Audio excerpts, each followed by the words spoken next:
100% policy with 0% adoption gets 0% of the output. Welcome everybody, I'm Chris Ortega and welcome to For the Love of Finance, a new series where we decode insights from leading finance professionals and turn that into practical lessons to accelerate your career. And today's topic that I'm really excited about is talking successful scaling, the strategies, innovation, and financial leadership to scale finance organization. And today, our first guest, I'm really excited. I'm joined by Sabrina Castiglione, who's the COO at Pento. Sabrina, welcome to For the Love of Finance. Thanks for having me, Chris. Great to be here. Absolutely, absolutely. Hey, before we get started, tell us about your finance journey, how you got started, how you got to where you are right now. Yeah, so I had a fairly unusual background in that I didn't, do economics or finance or even maths at university. I actually did chemistry, funnily enough. And, all the way through my kind of school years, I always thought, I love learning. I'm going to be an academic, researcher. The master's year of my chemistry degree, doing a year of research, killed that idea dead completely. I was like, oh, that's a nice idea. Definitely not for me. And then, just kind of a little bit forlorn, was just looking kind of, well, where do I go from here? And I actually fell into pensions actuarial, which has been described as for people who found accountancy much too exciting, and managed to stick out, doing pensions actuarial, so doing kind of the consulting for defined benefits pension schemes for 4 or 5 years thereabouts. So, not pure finance, not pure accounting, but definitely kind of finance adjacent, a variety of roles from consulting to kind of working in-house for one of the large defined benefit pension schemes. Then it got a little bit too dull, and I took some time out, kind of tried to figure out what I wanted to do. And someone who knew me far better than I knew myself said, Sabrina, you love to impose order. Go find somewhere really chaotic where that's going to actually be really, really useful. Go join an early stage startup. And I grew up in like a fairly traditional Mediterranean family. So it was like, would you like to be an academic, a lawyer, an accountant, a doctor? And so when I said, I'm going to go join a startup, everyone in my family just kind of looked at me like, just Sabrina, you're an adult. That's not a thing that adults go and do. But I did it. I joined, at the time, the company was called Check Recipient, later became Tessian, and I was employee number 4. So there were the 3 founders, 2 of them technical, 1 of them commercial, and the commercial founder had 2 salespeople, and that was all of go-to-market. And the 2 technical co-founders had a data scientist, and that was all of R&D. And the pitch was really, please come in and make everything else go away. So the commercial teams focus on the commercial part. The R&D teams can focus on the R&D teams. So I joined them in a role that at the time was titled Chief of Staff, which is a wonderful catch-all title that looks different in every company. But the role was really, make sure, at least in the first instance, make sure that the go-to-market teams can get on with go-to-market. Make sure the R&D teams can get on with R&D.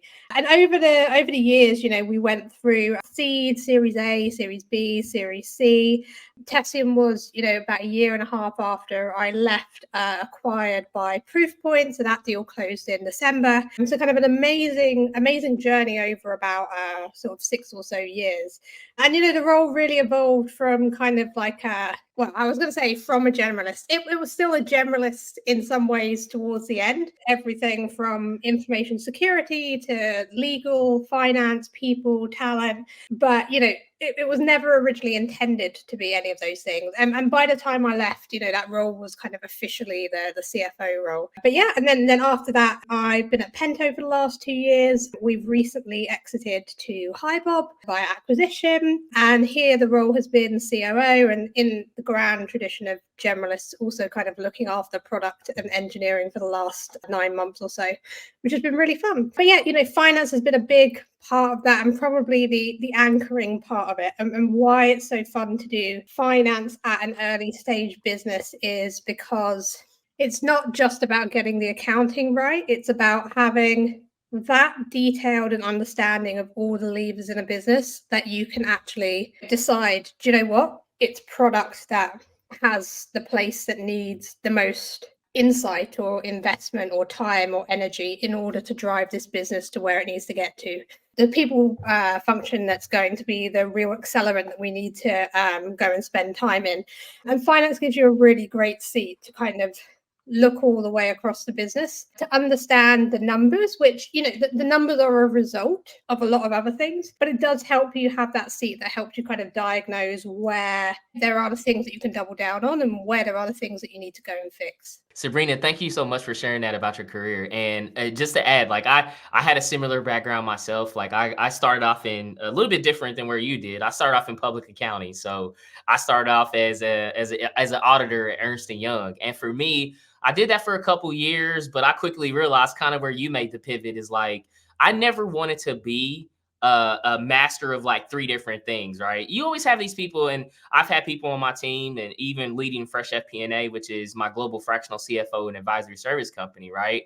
We have a lot of people, and I knew early in my career, kind of like you, is that I wanted to be a jack of all trades. Like I didn't want to be the best like financial analyst. I wanted to be in product. I wanted to be in marketing. I wanted to learn sales. And I made that leap leaving public accounting to go at my first startup company as well too. And I love that aspect. And I'm glad that you mentioned the multiple different hats that a lot of finance people wear. And when you're at a early stage or growing or scaling company, you have to be willing to put on those different hats. There were times where I was working with product teams and looking at machine learning algorithms. And this was a long time ago, right? I was doing accounting stuff. I was looking at finance. I was working with the business intelligent people. I was working on business strategies of developing new sales channels. So I think like that aspect of being able to wear those multiple different hats, and it obviously from your career has carried over throughout your professional career, which is amazing. So I love that we share that similar background. And let's dive into Tessian's experience that you had, and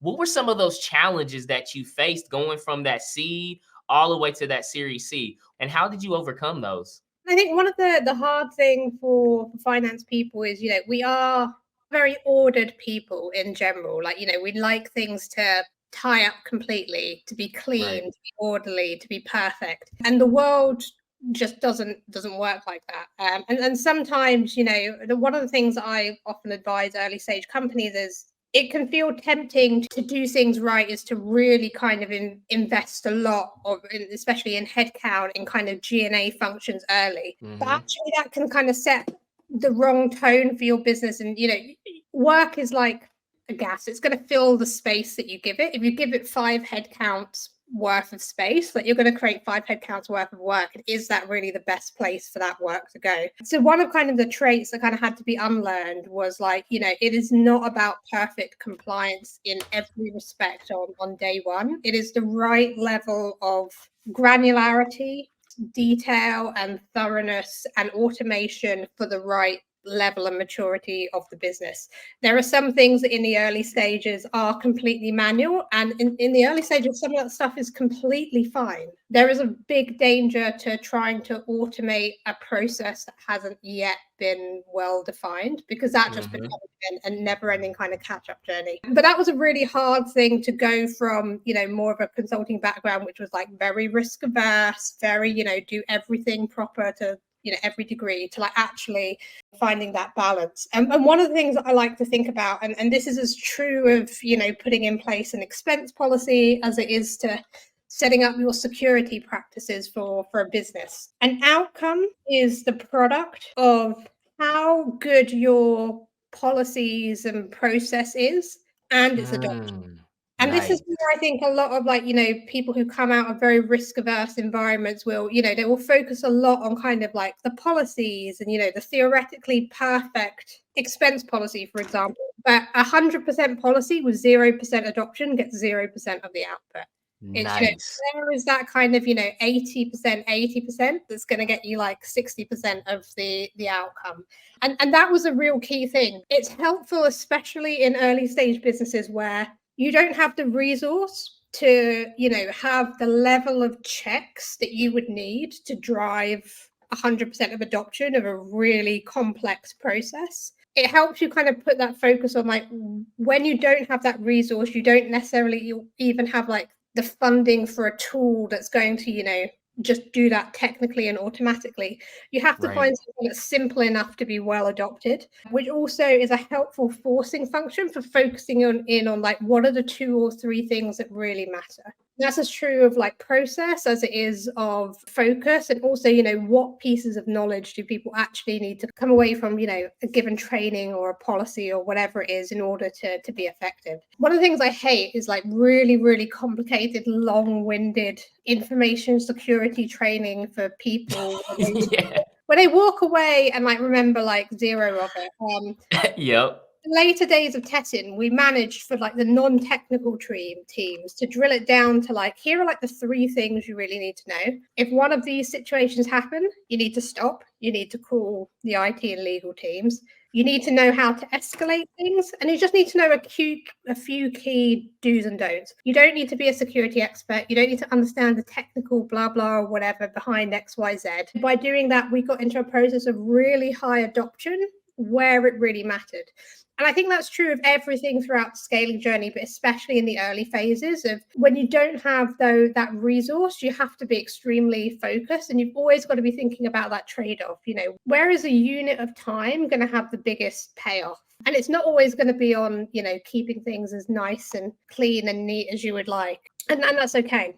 And then, the other element is really that in the early days of a business, strategy it's more of an emergent property than something that you really like doing. Like, so as a CFO role in like an early, Series A and earlier business, it's probably not a role that is sitting and doing strategy all day, at least not in a way that's going to be recognizable to say a late stage or public CFO. In the really early stages, strategy and execution they're almost identical. But even in that early phase, there's a really strong feedback loop. And where I see a lot of people in early stage businesses fail is to almost try to be too strategic and get out of the details too early. In a really fast-paced, short interval business, being in the details is probably what's gonna make that strategy emergent, rather than sometimes you sit and you think about strategy, but a lot of that strategy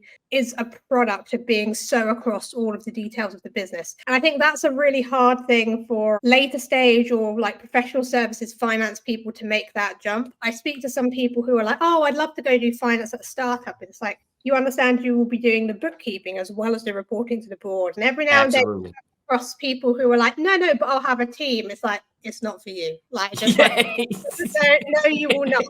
Like, if the billing needs doing, if someone's got a billing query, like, you're answering it. Like, you are. Like, if there's no one else in, like, if of a given day, the bottleneck for the company is in support, in recruiting, surprise, like, you're going to go and you're going to lean in. And no, it's not going to be your team, probably because you haven't got that team in the first place. Definitely. But it's a journey, and I think like the hardest thing is that there is no one nice clean benchmark. Like, you've just got to be that aware of the levers and like willing to make that call, and to not like outsource the risk, and to be okay with taking on that risk of, in this regard, this thing is good enough, and actually that's okay, and we don't need it to be more sophisticated than that yet. But also recognizing when suddenly lacking that additional granularity in the data, for example, actually does become a lever that is worth investing in. And you couldn't write a perfect playbook for this, because it will be different in every business, and that time frame will be different in every business. And you've kind of got to be okay with that. And I think that being okay with being the person who has to make that call, and the person who's going to be wrong if you get it wrong and take that risk, is one of the hardest things. I love how you broke that down into like 3 key areas, right? Like the first one you talked about was around that perfection. And this is where you see it time and time again. When business people think about finance, they think about the precision calculators that we are. And when you're building a startup to scale up, which is one of the biggest chasms across, and over my 20 years of experience in building high performance and high partnership finance organizations, that always was a critical leap. And getting over perfection earlier on and having agility to say, hey, man, we don't have all the perfect information. We maybe have 60 to 70%, but we got to be comfortable with that, which leads to your second point that you talked about, was specifically around processes. And this to me in building Fresh FP&A and taking my 20 plus years experience in finance organizations, I learned this back in public accounting, right? Processes are the skeletal framework of every successful business, but it's also about balance. And earlier on, when you're in that startup, that scrappiness, and like you, where you were employee number 4 at Tessian, like there is no process. You're figuring it out along the way. You're building the plane as you're flying it. So being able to know, hey, we have to be comfortable that we're understanding what process makes sense. And after when you're starting to move into from that startup to that scale up phase, now it's about, okay, how do we scale our people to not be in the low value parts of these processes? And then the third element that you talked about was, if you're coming into a Series A or C company or early stage business as a CFO or as a finance leader, your strategy versus tactical, it's going to be 80% tactical and maybe 10 to 20% strategic. I love your point where you mentioned around that. This is where I've seen a lot of organizations fail. I was actually at an organization, we were moving into that scale up phase, and we needed to bring on more strategic leaders that have been there, done that, and know the recipes in the sales and marketing side of our organization.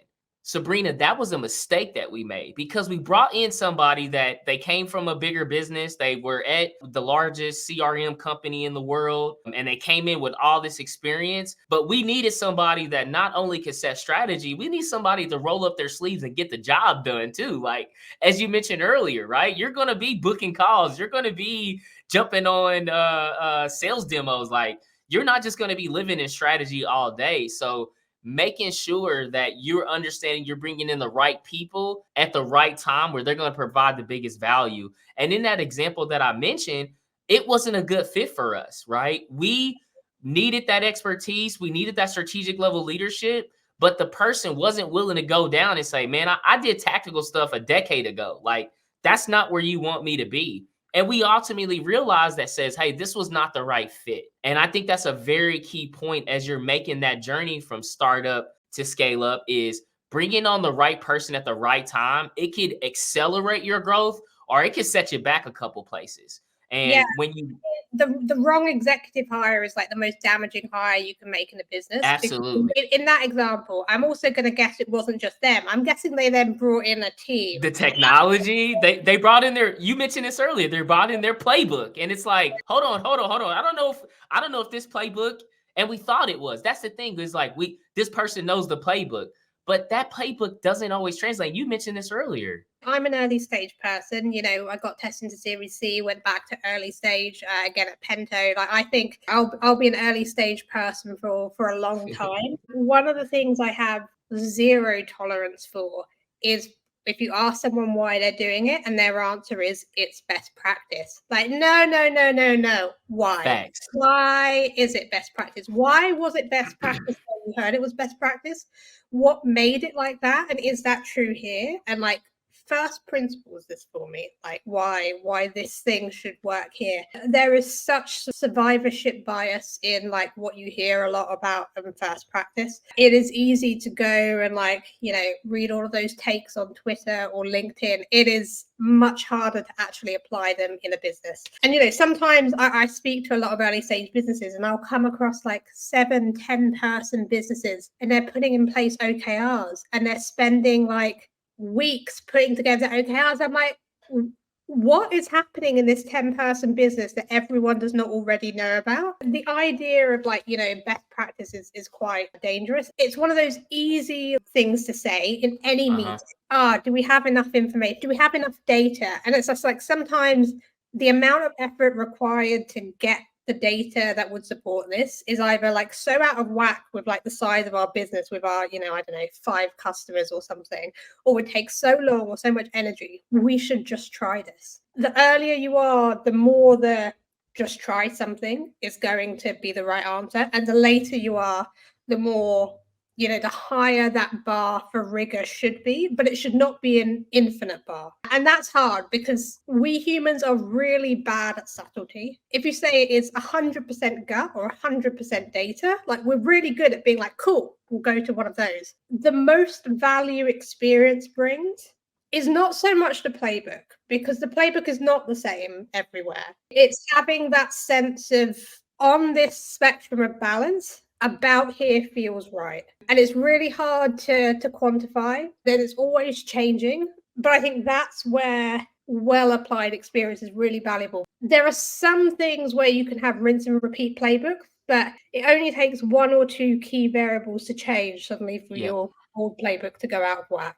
Definitely, definitely. And I love how you mentioned that, right? And like, I think this segues into like another great question. After you're talking about some of those challenges that you faced in scaling, right? Let's dive into what are some of those key skill sets that CFOs need around effective leadership? Or even more importantly, I think one of the areas that I'm curious to get your thoughts on is like when you're employee number 4, you're going to have an active role in driving the culture. So my question to you is like, what are some of those skill sets or experiences or traits that you've seen for CFOs to have effective leadership and be culture carriers inside of organizations? If you're in a software business or professional services or something like that, a knowledge-based business, there are only really 2 problems in the company ever. Let's call them logic problems, things that you could sit and think through and work through, financial models, code. And then there are people problems. And like problems is like, sounds like a negative word, but like, there's also people and logic opportunities there as well. But those are really kind of the 2 things that you have to solve for at every point in time. And a lot of management is like driving what would, from an individualistic perspective, probably come across as unnatural behavior. It's driving people towards a specific goal that might not be like the goal that, completely left alone, they might have gone towards in their own end. And you have to just balance those 2 things, because this is the other challenge of being a finance person and being a systemsy, mathsy person. You can sometimes be too rational. And, and also in that process of like, you can be like, but the policy is there. And you're like, cool. But as a human being, who is going to remember or even look at it? And it's just finding these things. Like, you have to invest time in trying to understand people and like how to drive people. And I think especially in an early stage business, there is nothing that works so well as, one, being reliable, that people trust that if you say you're going to do something or deliver something, that you are going to. That is really, really valuable. And 2, there's nowhere really to hide in the early stage business. If you can just demonstrate capability, like that's more powerful than anything else. You're not the person telling everyone else to be capable whilst not being capable yourself. So sometimes it involves, getting into the weeds and working through something with them so that they can understand, you do understand what they're trying to get to and things like this. And this is another reason why you kind of have to be in the weeds in early stage, because that's also how you build that early respect. And once you've kind of demonstrated that and you've got the reputation for being both capable and reliable among the early team, that will flow through to the first things people say about you to the next people that join. And, also just showing people that things are possible. One thing at Pento is that, when I took over, I wasn't originally going to be looking after finance. There was the process of implementing a tool. The implementation was going to be all singing, all dancing, perfect, implemented end to end. The implementation had been going on for about like 3 months and was like still, however, and it had barely started. It was still in, the requirements and data gathering stage. For complicated reasons, a lot of the finance team were no longer there. And then I had to do the manual process that this tool was meant to be helping with once. And I was like, I'm not doing that again. We're going to implement this tool and we're going to implement it in the next 2 weeks. Oh, uproar. It's not possible. We won't be able to do it. And it's not going to be the perfect implementation, but it doesn't need to be. It's going to be good enough and it's going to be better than what we have today. Getting down there into the weeds and spending that 2 weeks helping carve it down, doing some of the data cleansing, proving to people that the culture and attitude you're trying to set is actually possible is so much more powerful than saying it's possible, right? Like there's nothing more powerful than doing and to show people that it's true. I love how you mentioned like the first thing that you talked about was reliability. And then you talked about there's nowhere place to hide. And then, you got to dive into the weeds. If I would just add one of those pieces, and it's not on the financial leadership side, it's around the culture side. For me, I think it's leading by example. right? When I was leading, and even still today, when we're working with SMB businesses, small to medium-sized businesses, and helping them provide financial clarity at Fresh FP&A, that comes off of being inside the organization. And I never wanted to be the finance leader that would be like the number police, right?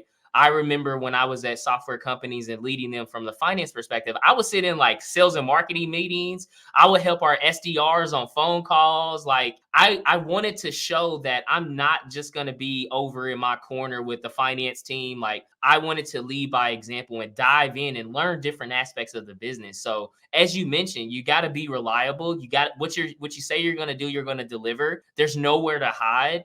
And you have to be comfortable to roll up the sleeve. And I think all of that leads to the example that you want to set as the finance leader inside the organization. And that changes. As you talked about earlier, when you get to be a more established business and you meet to a Series B, maybe you bring on institutional investors, you're starting to grow, you're starting to really you cross the chasm of your product or service in the market, you're getting sizable, tangible market, your role is going to evolve. But I think it always starts. And the best CFO that you can be or finance leader at that early stage business, you're exactly what you talked about. You're reliable, you're in the weeds, and you're a supportive function inside the business. Because that's what finance we need to do.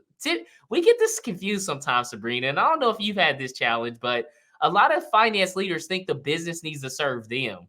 We actually should be serving the business. And it leads me to my last question I want to ask you. What does people greater than profit or above profit mean to you? In especially software businesses, there are really only two challenges that you're going to come up with. Some of them are going to be logic challenges. Some of them are going to be people challenges. But even the logic challenges are going to be delivered through people. And I think that's kind of what's really important. And especially kind of as a finance person, it's no good just saying like, well, the books are correct. So, Thanks. your problem business if like, you're not delivering the numbers. It's about finding the ways and the levers to drive success through people. I ultimately really fundamentally believe that professional happiness comes from professional success, not the other way around. As like a finance leader, the way that you can put people first is to help them be successful. And sometimes that's tough love, and sometimes it's support. It's sitting from that vantage point of being able to see where the levers are in the business and what you can use to drive both individual and company success. And I think ultimately that delivers both profits and happiness, which, the dream. There it is. Sabrina, thank you so much. I really appreciate this conversation. I was sitting here taking notes and love your insights, love all your experience. And I think you have a wealth of knowledge to share. If other people want to learn more about you, connect with you, reach out to you, where can they find you? What are some best places to reach out to you? Yeah, you can find me on LinkedIn. I've got a pretty unusual and unique name, so I'm sure you'll be able to find me there. I'm always happy to connect with people kind of going through the journey. Awesome. Yeah, make sure to go follow and connect with Sabrina. Sabrina, thank you so much on being on For the Love of Finance. And for everybody that made us to this point, thank you for your time. If you're listening to this on whatever platforms, make sure to subscribe. That way you don't miss any future episodes For the Love of Finance. Sabrina, thank you so much for your time, and thank you so much for your insights. Thanks, Chris.